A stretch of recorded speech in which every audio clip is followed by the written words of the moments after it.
بسم الله الرحمن الرحيم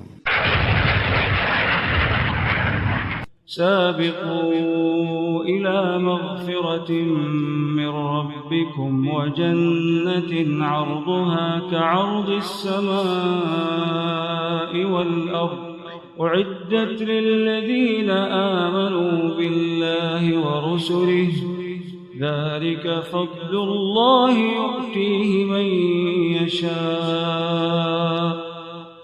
Dari Abdullah bin Mas'ud radhiyallahu taala anhu, beliau berkata, kana an-nabiy sallallahu alaihi wa alihi wasallam yad'u, bahwasanya Nabi sallallahu alaihi wa alihi wasallam berdoa, Allahumma inni as'aluka al-huda wal 'afafa wal ghina. Wa qala ashabuna an Amr wat tuqa, dan para sahabat kami yang meriwayatkan hadis ini dari Amr ada tambahan lafaz wat tuqa. Dan yang ma'ruf masyhur hadis ini diriwayatkan oleh Imam Muslim, di mana Rasulullah sallallahu alaihi wa alihi wasallam memohon kepada Allah 4 perkara. Allahumma inni as'alukal huda wat tuqa wal 'afafa wal ghina.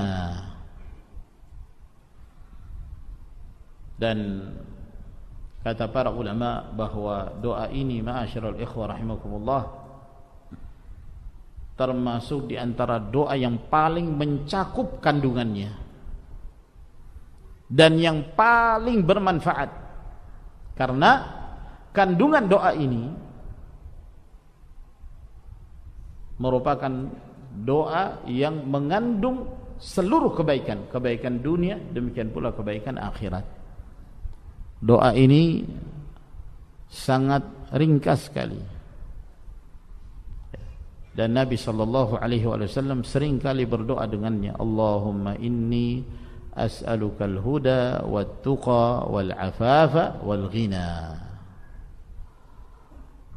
Ya Allah, inni as'alukal huda, sesungguhnya aku memohon kepadamu. Yang pertama yang dimohon oleh Nabi sallallahu alaihi wasallam, al-huda, hidayah. Apa yang dimaksud hidayah? Al-huda, kata para ulama, al-huda huwal ilmun nafi', ilmu yang bermanfaat. Kapan dikatakan ilmu itu bermanfaat? Al-ilmu nafi'. Disebutkan oleh Al-Allamah As-Sa'di rahimahullah bahwa ilmu yang bermanfaat huwal ilmu alladhi yuzilu anka syakka wad-daran, ilmu yang dapat menghilangkan syahwat dan syubhat. Karena syaitan datang dari 2 pintu ini untuk menyesatkan manusia dari jalan Allah Subhanahu wa taala. Syaitan datang dari 2 pintu ini, pintu syahwat dan pintu syubhat. Pintu syahwat, di mana syaitan menjadikan pandangan manusia itu begitu indah terhadap kehidupan dunia, indah terhadap kemaksiatan, perbuatan zina, harta yang menyebabkan dia meraihnya dengan cara yang diharamkan Allah Subhanahu wa taala, menjadikan dia sebagai hamba dunia, syahwat nafsiyah. Demikian pula syubhat yang menyebabkan seorang menyimpang, terjatuh dalam kesesatan, terjatuh ke dalam bid'ah waliyadzubillah. Maka ketika seseorang diberi kemudahan oleh Allah Subhanahu wa taala mempelajari satu ilmu yang dengan ilmu tersebut menyebabkan dia mampu untuk menolak 2 perkara ini, syahwat dan syubhat, maka ketahuilah itulah ilmu yang bermanfaat. Itulah ilmu yang senantiasa Rasulullah sallallahu alaihi wa ala alihi wasallam memohon kepada Allah, Allahumma inni as'aluka ilman nafi'an, Ya Allah, aku memohon kepadamu ilmu yang bermanfaat.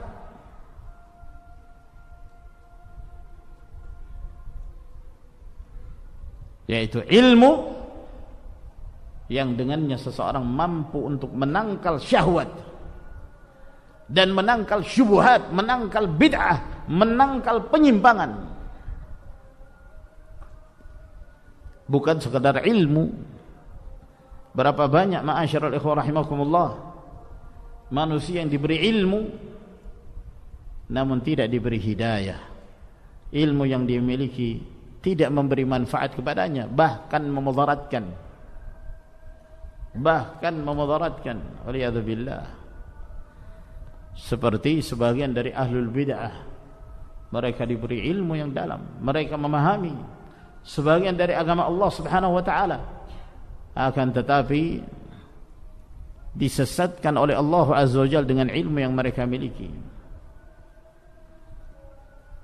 Di antara mereka ada yang berguru kepada para ulama sunnah. Siapa itu Wasil bin Atha? Dia berguru langsung kepada Al-Imam Al-Hasan Al-Basri rahimahullah. Belajar duduk di majelis Hasan Al-Basri, salah seorang di antara ulama sunnah. Subhanallah, duduknya dia, hadirnya dia di majelis Hasan Al-Basri, dan dia mengambil sebagian dari ilmu yang dia miliki, ternyata tidak memberi manfaat, disesatkan oleh Allah Subhanahu wa taala. Nah, utu uluman wa ma utu fuhuman. Mereka diberikan ilmu tapi tidak diberikan pemahaman yang benar. Utu zaka wa ma utu zaka. Mereka diberi kecerdasan tapi tidak diberi kesucian hati. Nas'alullah azza wa jalla salam wal afiyah. Nah, dan masih banyak lagi permisalan yang disebutkan dalam sejarah.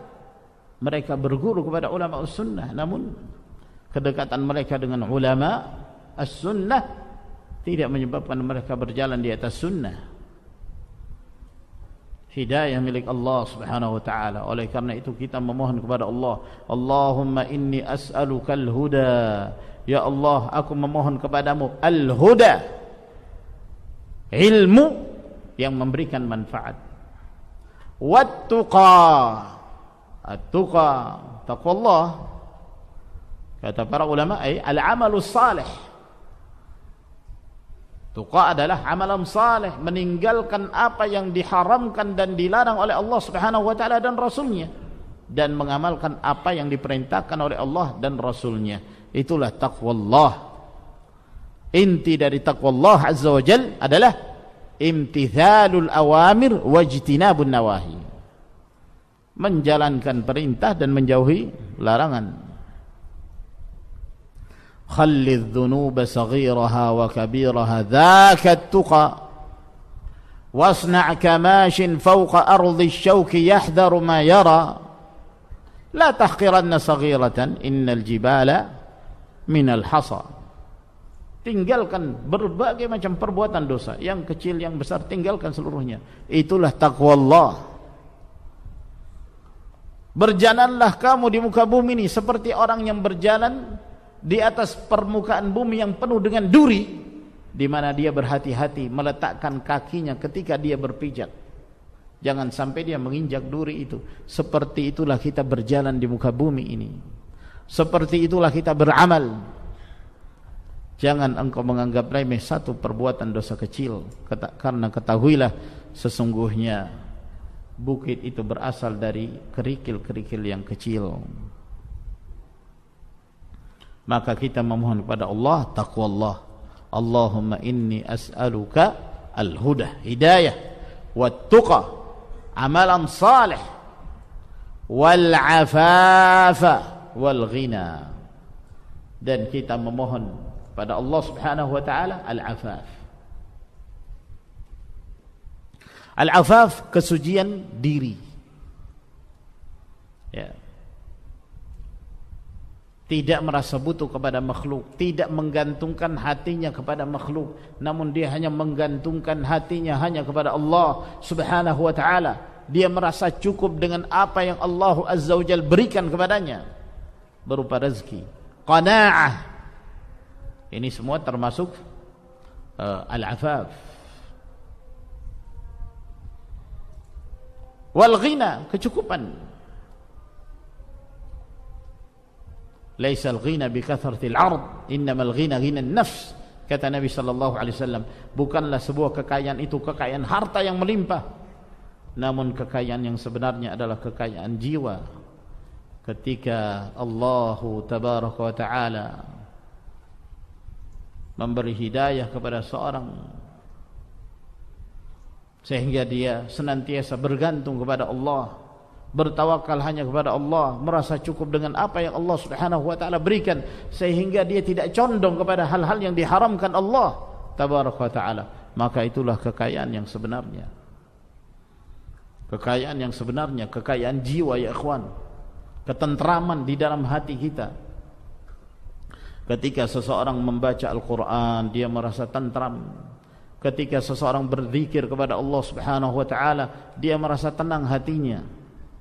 Ketika seseorang menuntut ilmu, membaca qala Allah, qala Rasulullah sallallahu alaihi wasallam, dia merasa ketenangan, tentram jiwanya. Nah,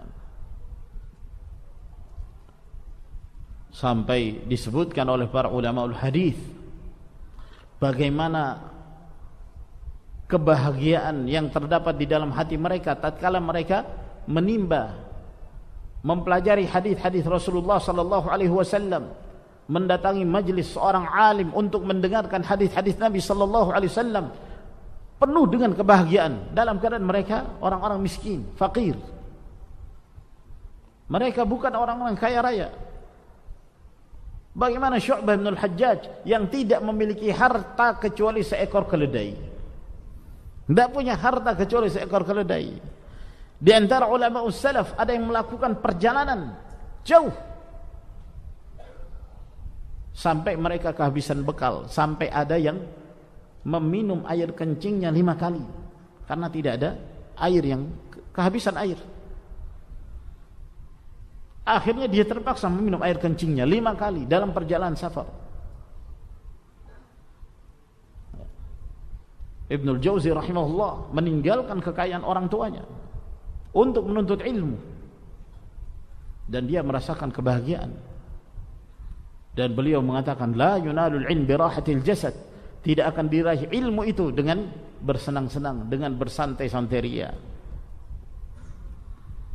Itulah kebahagiaan, bukan kebahagiaan harta yang melimpah. Mereka mengatakan, lau ya'lamul muluk wa abna'ul muluk ma 'alaina min tuma'ninatil qulub lajaladuna 'alaihi bisuyuf. Kalau seandainya raja-raja itu, para penguasa itu mengetahui, para putra mahkota itu mengetahui apa yang kami rasakan dari ketenangan jiwa, ketentraman hati, kalau seandainya mereka mampu merampasnya dengan pedang-pedang mereka, maka mereka akan melakukannya. Wallah, luar biasa kebahagiaan ya kawan, menuntut ilmu, mempelajari agama ini, kebahagiaan yang luar biasa bagi seorang yang memahami, ya. Bagi seorang yang memahami, ketika seorang bertambah ilmunya, bertambah faedah-faedahnya dari firman Allah, dari sabda Rasulullah sallallahu alaihi wasallam, bertambah pengetahuan agamanya, wallahi itu kebahagiaan ya kawan, ya. Dan itu dirasakan oleh orang-orang yang mengetahui kadar kemuliaan ilmu yang dia pelajari. Belajar mustalahul hadis, belajar usulul fiqh, belajar bahasa Arab, yang dengannya itu akan menghantarkan dia memahami Al-Quran, memahami sunnah Rasulullah. Ayat demi ayat dia baca dengan pemahaman, dengan tadabbur hadis-hadis Rasulullah sallallahu alaihi wasallam. Dia terus berusaha untuk mengambil faedah darinya. Wallahi kenikmatan yang luar biasa, kenikmatan yang luar biasa.